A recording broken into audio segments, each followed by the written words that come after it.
kalay, natriy, magniy, bariy, vanadiy. Juda ham yaxshi. 1 2 3 4 5 6 7 8 9 10 ball. Har bir 2 balldan bizda 20 ballni qo'lga kiritdik.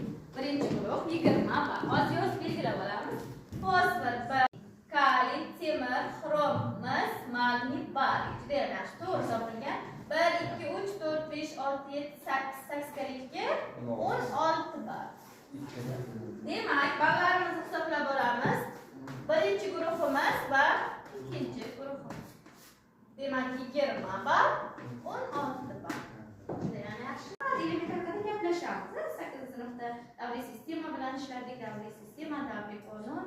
Qarang, konseptual jadvalda ba'zi bir elementlar haqida elementlar nomi berilgan. Siz bu elementlar haqida ma'lumot yozishingiz kerak. Qanaqa ma'lumotlar? Qarang. Misol uchun kimyoviy formulasi. Birinchisi oltin berilyapti.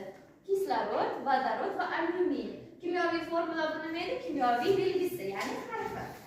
Ikkinchisi nima edi? Agregat holat. Bizning ichki agregat holat va o'chma, gaz, suyuq, qattiq. Demak, ushbu elementlarning gaz, suyuq, qattiq ekanligini qaysi biri nimaga kiradi?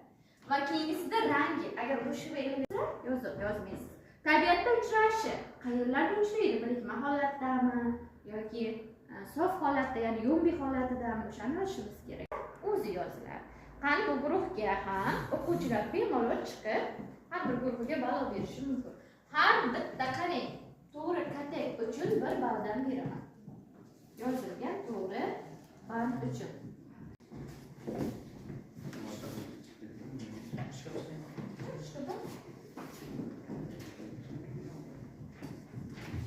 Qaysi bandni to'ldirmoqchimiz? Oltin, kislorod, vodorod, alyuminiy. Saylanib turing bitta elementga, ikkinchi guruh. Kislorod, vodorod, alyuminiy qoldi.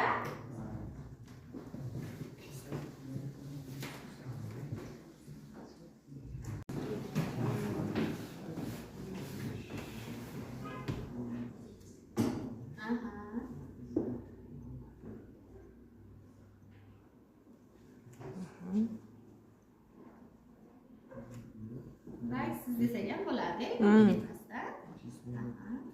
Chiqadi. Nurbek, Ibodulla, kumush chiqasa qaysi edi? Vodorod.